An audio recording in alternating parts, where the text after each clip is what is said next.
Hey there, let's overcome insomnia together, shall we?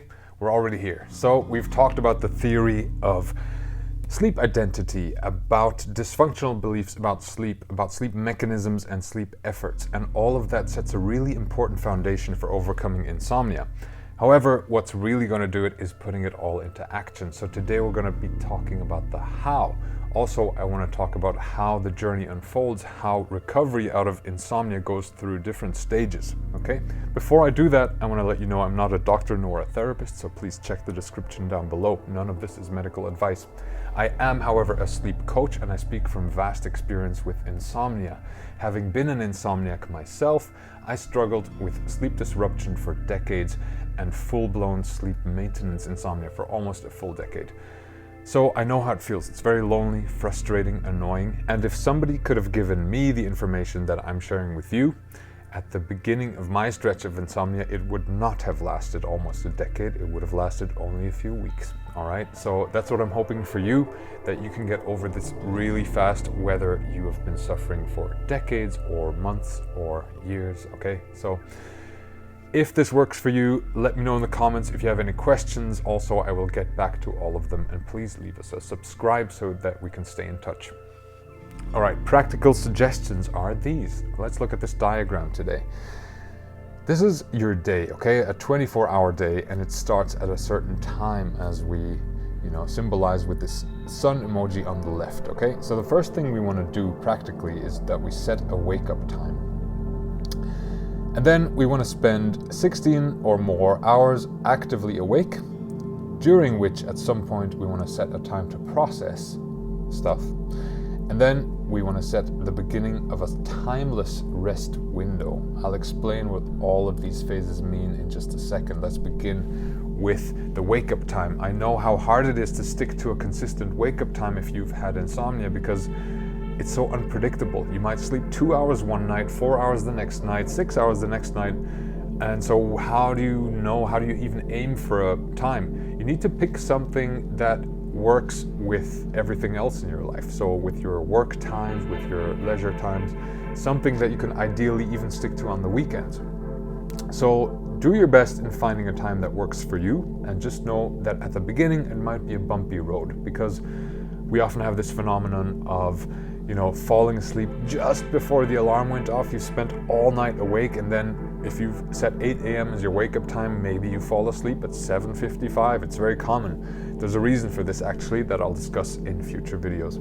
But basically, all I'm saying is it can be very tough and very hard for a few days, and then eventually it just gets easier and easier and easier. And the reason we're doing this is that this gives your body and your mind an anchor.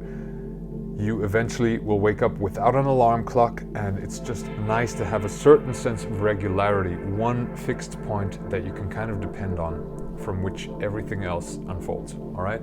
So the next thing that does unfold is the wakefulness window. We want to aim for 16-ish hours or more of being awake. I'd actually recommend as much as you can, okay? Because we as insomniacs have this idea that we're chasing sleep, so we want to get more and more and more of it. And by chasing it more and by giving too much opportunity to sleep, it actually doesn't happen, okay? So sometimes it's best to actually aim for a little less sleep. That's just a side note. So the wakefulness window can be also tough to get through, okay? It's hard to stay awake for 16, 17, 18 hours if you've had a very short night. This also gets easier with time, and also you actually build skills on the way. If you notice yourself really struggling to get through the day, you're going to have to come up with strategies of how to get through. And one strategy can be just finding gentleness and kindness for yourself. So whenever you notice that it's getting really tough, you sit yourself down and take a few breaths. Or one practice I really like during the day is called non-sleep deep rest, also known as NSDR or Yoga Nidra, which is a great reset button for you. It's not quite like napping, but it has a similar recovery effect on your system. And of course, you can also nap. I would just recommend that you keep your naps fairly short, keep them around 20-30 minutes rather than doing a full-blown 3-hour nap, okay? Because that just depletes your sleep drive.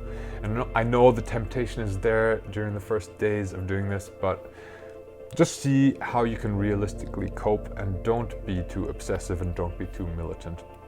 I forgot to mention with the wake up time also, if you set 8 a.m. as your wake up time, but then something happens, life happens, maybe you have an unexpected event on the weekend and you stay up really late and you sleep in until 11 a.m., 12, 1 p.m., whenever on Saturday, don't beat yourself up about it. It's just a matter of slowly coming back to your intended wake-up time, okay? Whether that takes a day or 2 or 3, it's okay. You just want to guide yourself back to the time that you set for yourself, or if need be, you adjust that time, okay? So always work with yourself with a sense of generosity and kindness.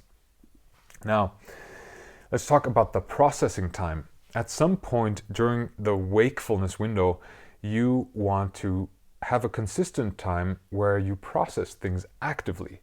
Usually what we do is that we have these negative programs running in the backs of our minds. So negative thoughts, it doesn't have to be just around sleep, it could be about anything really in our life.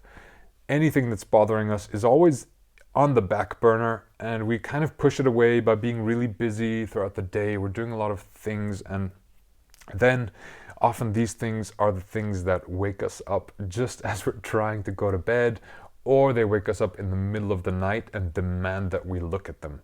And of course, in the middle of the night, or when we're anxious about not getting enough sleep, it's not really the ideal time for rational thinking.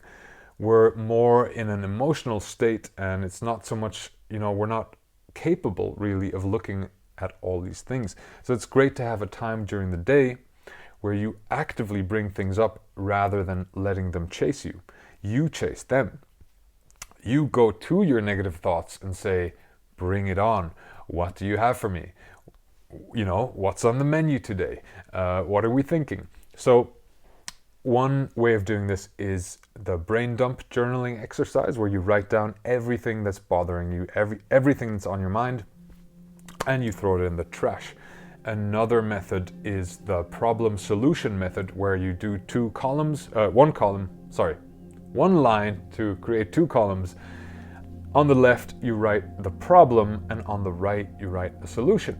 That could be something like, I'm worried about my, this and this health problem. And then you would come up with a solution. You would say, well, I will schedule 5 minutes tomorrow to talk to a good friend about it, for example. So you just come up with things that you can kind of finish the open loops in your head. There's so many ways of doing this, okay? So I've just given you 2 exercises. Another one could be leaving a voice memo on your phone and then deleting the message, or keeping it if you want to. But essentially there's so many ways. The basic idea is that you take active time to open yourself up with curiosity to whatever's going on within you, okay? And this has a gradual effect. If you keep doing this, you become so good at it that more and more things can be allowed to come up, and they can be allowed to be processed. And once your brain understands that you're really good at this, not only are you going to be better at it in the middle of the night when you're haunted by negative thoughts or any kind of thoughts or worries, you're going to be really good at any point during the day. So this is a life skill, but also it's going to happen a little bit less, because your brain knows, hey, this person listens to me. Like every day they take time to listen to me and my worries, and I'm allowed to air them. And if you give yourself that window of opportunity, it really does work wonders. So I encourage you to give that a try in whatever way that works best for you. Okay, now the timelessness window. You want to set a time at some point, and you can automate this. There's, lots of phones have the function of setting a sleep window. We're not calling it a sleep window because the goal isn't sleep. We don't want to set, sleep on this pedestal that we chase. But in terms of technical functions, you can set your phone to not show you the time anymore. That's what we're aiming for. We don't want to look at clocks anymore, okay? You can cover parts of your laptop so it doesn't reveal the time to you. Basically, you want to live in a state of timelessness during a certain portion of the evening and night. And what this does is that it frees you from all your obsession about numbers when it comes to sleep. You're no longer counting how many hours am I getting, how many hours do I have ahead of me.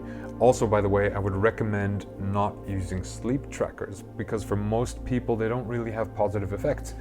Even if you're improving, even if your sleep tracker tells you, oh wow, look, you went from 3 hours of sleep to 4 hours of sleep, now you're in this win-lose thinking mode and you're comparing yourself to yourself or to other people or to some benchmark or to that myth of 8 hours that we're told. So we want to get away from this mindset. We want to not care about the number anymore.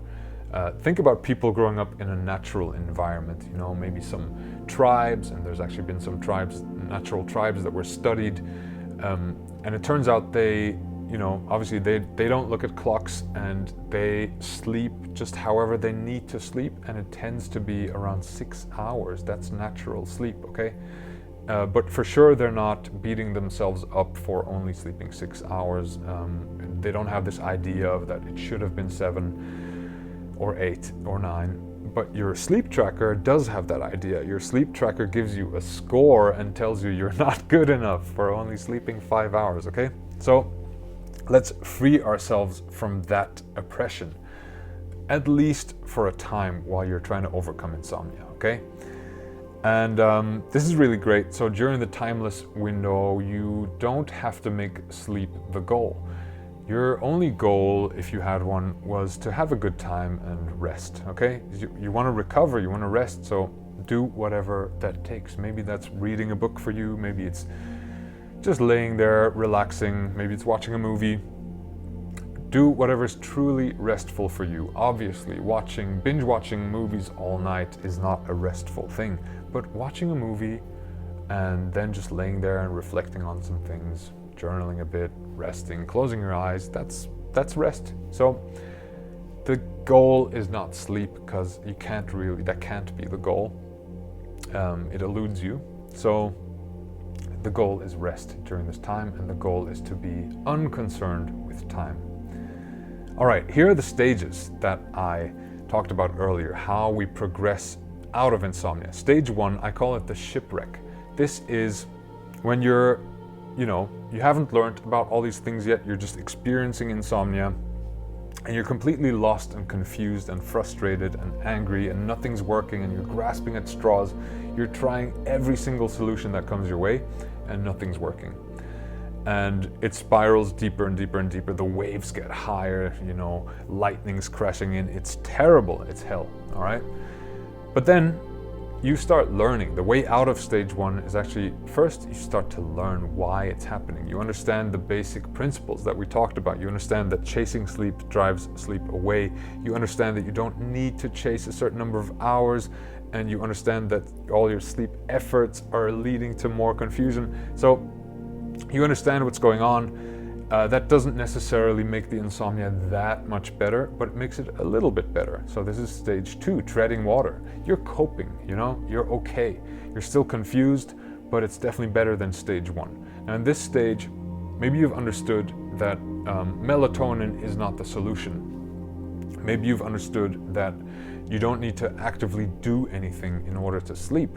However, it's still not happening for you. And so maybe your sleep efforts become more subtle and more hidden, and you're just not quite sure how to navigate it. You know what you're supposed to do, but you're not very good at doing it. And this can lead to frustration and launch you back into shipwreck if you don't, keep implementing it and staying consistent with it. So that's what I'm encouraging you to do. Have the knowledge that this has worked for thousands of people, including terrible insomniacs like I used to be, okay? So you stick with it, and then you find, the knowledge is actually sinking in and things are starting to work. You do the practical steps that we talked about. You set your consistent wake-up time, and you stop obsessing over time in the middle of the night and all these things, and suddenly there's land in sight. You're starting to see how this could really work, and this is the moment where recovery becomes irreversible. You're definitely going to get there. It's just a matter of time. And I want to let you know that during any of these stages, lightning can strike again, okay? Because we're gonna have disrupted nights, life happens, stuff happens, stressors happen. So I just need you to know that whatever happens, it's important to come back to the principles, you know, and not let that lead you astray and lead you down the spiral of insomnia again. You just need to stay, internalize all these principles that we're talking about and then stick with it. So land in sight, the stage is when you're hopeful that things are going to work out, but you still have all these speed bumps and setbacks, and this is the work in itself. You can actually become excited about setbacks, okay? Because they're learning opportunities, and you're just strengthening your knowledge. You're training that muscle of insomnia immunity, essentially. And that's what we're going for. That's the last stage, the sigh of relief. This is when insomnia has zero power over you, because you've understood how it works, not only from a mental point of view, but also physically. You've understood, you've really embodied it. You know what this game is. You know what feeds your insomnia, and you've built all these skills along the way of being able to cope with all these negative thoughts and you know, not judging them, but just allowing them to be there, and allowing physical symptoms to be there, and being capable of sensing them fully and letting them complete their cycle. All right, this is how it unfolds. 4 stages, and if you have any questions about any of these stages, obviously drop them in the comments. I will respond to every comment, and please also leave us a subscribe so that I know that this is reaching someone. Yeah, I'm speaking from experience here. As I said, I've struggled with it for a very long time, and I know it's not as straightforward as it is and it isn't. It is very straightforward, but it doesn't always feel that way. So I just want to say I'm here for you. You can reach out at any time. All right, I'm going to leave you with a few book recommendations, because I really think that they will deepen your knowledge of this understanding, and it'll give you an even more solid foundation, okay? So let's start with a YouTube recommendation, actually. Daniel Erickson, that's whom I learned with, who I trained with as a sleep coach, as an insomnia coach. He has a channel called The Sleep Coach School, and it is so full of information. So definitely go and check that out. Any question you have is answered there.